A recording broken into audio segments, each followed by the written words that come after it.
देखिए खतरा तो है। खतरा क्यों है?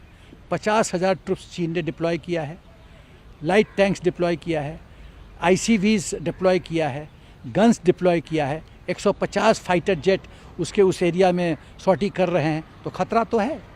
तो खतरा का निवारण कैसे करना है, उसके लिए तैयार होना है। और तैयारी का मुख्य बिंदु क्या है कि आप वर्स्ट कंटीजेंसी के लिए तैयार रहिए। और वर्स्ट कंटीजेंसी क्या है कि युद्ध होगा।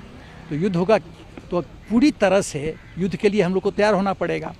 तो जब तक ये सर्विसेज चीफ और CDS रक्षा मंत्री जी को ब्रीफ नहीं करेंगे, तब तक पॉलिटिकल लीडरशिप को कैसे पता चलेगा कि हमको क्या फ़ैसला लेना है।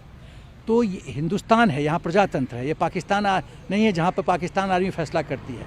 यहाँ पॉलिटिकल लीडरशिप, प्रधानमंत्री है, रक्षा मंत्री फैसला करेंगे कि करना क्या है। और तभी संभव है, अच्छा फैसला तभी होगा जब अच्छा इनपुट जाए कि फ़ौज किस तरह से तैयार है। तो ये ज़रूरी है कि CDS और तीनों सर्विसेज चीफ डिफेंस मिनिस्टर को ब्रीफ करें कि वास्तविकता ये है, हम ये कर सकते हैं, ये नहीं कर सकते। तो ये जब इनपुट जाएगा तो प्राइम मिनिस्टर को ब्रीफ किया जाएगा, CCS को ब्रीफिंग होगा, फिर फाइनल फैसला लिया जाएगा। फिर देखा जाएगा कि इस प्रेजेंट सिनेरियो में हमने क्या हरकत करना है। तो ये बहुत ज़रूरी है कि सही इनपुट सर्विसेज चीफ से जाए, क्योंकि सर्विसेज चीफ के अलावे और कोई वास्तविकता का ज्ञान पॉलिटिकल लीडरशिप को नहीं दे सकता है। तो ये ज़रूरी कि ब्रीफिंग हो। ये बहुत ज़्यादा चिंता का विषय है। सुरक्षा के दृष्टिकोण से ये बहुत ख़तरनाक बात है।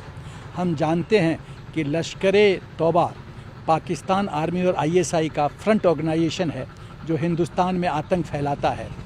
और यदि ये लश्कर-ए-तौबा के एजेंट्स ऑनलाइन रिक्रूटमेंट कर रहे हैं वेस्ट बंगाल में, तो ये बहुत ही ख़तरनाक स्थिति है।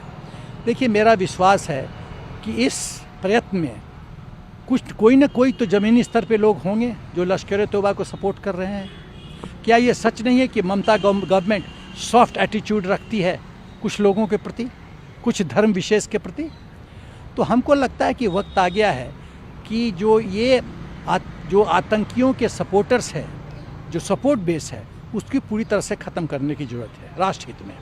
दूसरी बात है कि क्या किसी भी राज्य के मुख्यमंत्री को इतनी छूट दी जाए कि देश के साथ देशद्रोह करे और तुष्टीकरण की राजनीति में देश का भविष्य गड्ढे में डाल दे? वेस्ट बंगाल कहाँ से कहाँ पहुँच गया है। एक ज़माने में ज्ञान की पीठ होती थी, वो ज्ञान का सागर होता था, इंडस्ट्रियल बेस होता था। बिहार, उत्तर प्रदेश के सब लोग वहाँ जाके इंडस्ट्री में काम करते थे। आज क्या स्थिति है? तो मुझे लगता है कि अब वक्त आ गया है कि सही सबक सिखाने की ज़रूरत है, क्योंकि राष्ट्रहित से बड़ा कोई चीज़ नहीं है। लोग सत्ता के मोह में यहाँ बहुत गदर कर रहे हैं, वो अनुमति नहीं दी जा सकती। वक्त आ गया है सख्त कदम उठाने का, क्योंकि इस तरह से हरकत नहीं चलेगा। और लश्कर-ए-तौबा तो देश के लिए बहुत ही खतरनाक संगठन है। 26/11 का इम्पॉर्टेंट प्लेयर कौन था? हाफिज़ सईद। तो मेरा ख्याल है time for action has come. देखिए, सुझाव तो बहुत अच्छा है, सुझाव बहुत सही है, क्योंकि पाकिस्तान आतंकवाद की जननी है। लेकिन क्या इस सुझाव का कोई असर पड़ेगा ज़मीनी स्तर पे? कतई नहीं, कभी नहीं। आप ये बताइए कि हाफिज़ सईद को यूनाइटेड नेशंस ने आतंकवादी घोषित किया, क्या हुआ?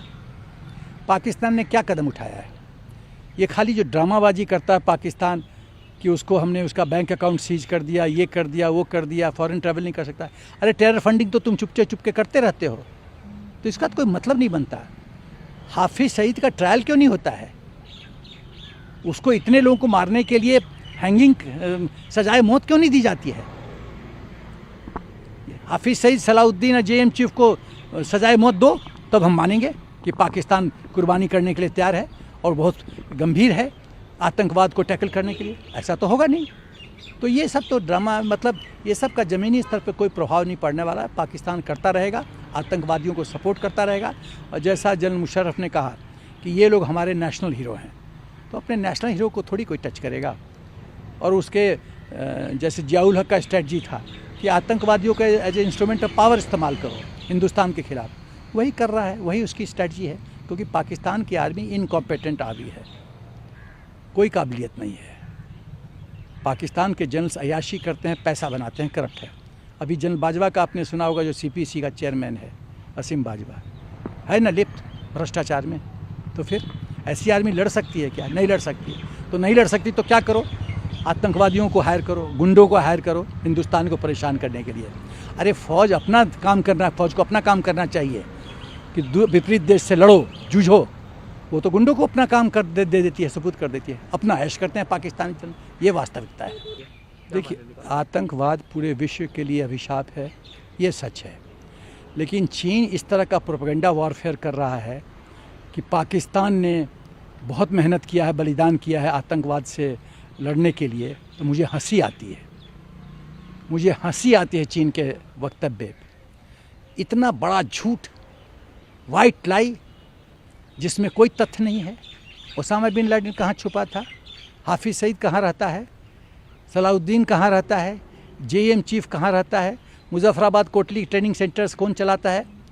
टेरर फंडिंग कौन करता है? हाफिज़ सईद को स्पेशल ट्रेन किसने दिया था? पाकिस्तान सरकार ने स्पेशल ये करने के लिए सम्मेलन। 9 महीने के बाद हाफिज़ सईद को क्यों छोड़ दिया जाता है? हाफिज़ सईद को नेशनल हीरो मुशर्रफ कहता है। तो ये कौन सा सेक्रीफाइस है? हाँ, खाली एक शब्द मैं बदल दूंगा तब चीन का वक्तव्य सही है। वो शब्द क्या है कि पाकिस्तान ने बलिदान किया है आतंकवाद को घटाने के लिए नहीं, आतंकवाद को बढ़ोतरी करने में। हाँ, तब ये सही है कि पाकिस्तान ने बहुत सेक्रीफाइस किया, बलिदान किया है आतंकवाद को सपोर्ट करने के लिए। ये तब मैं मानने के लिए था, ये सही वक्तव्य है। सिर्फ एक शब्द बदलना है चीन के वक्तव्य में, तो बाकी सब सही, स्टेटमेंट सही हो जाएगा। लेकिन एक शब्द नहीं बदलने से उसका मीनिंग पूरा गलत है, वाइट लाई है, प्रोपेगेंडा वॉरफेयर है, एक अपने सदाबहार दोस्त को मदद करने का प्रयास है, और ये ड्रामाबाजी है। इससे हम लोग प्रभावित नहीं होने वाले हैं, इससे हम लोग प्रभावित नहीं होने वाले हैं। सब जानता है कि पाकिस्तान का दृष्टिकोण क्या है। तुम तो यूएनएससी के परमानेंट मेंबर हो चीन। हाफिज़ सईद कैसे आतंकवादी अंतर्राष्ट्रीय आतंकवादी घोषित हो गया? क्या तुम्हारे कान में ये सूचना नहीं आई है? ये सब ड्रामाबाजी है, इसको बहुत गंभीरता से लेने की जरूरत नहीं है।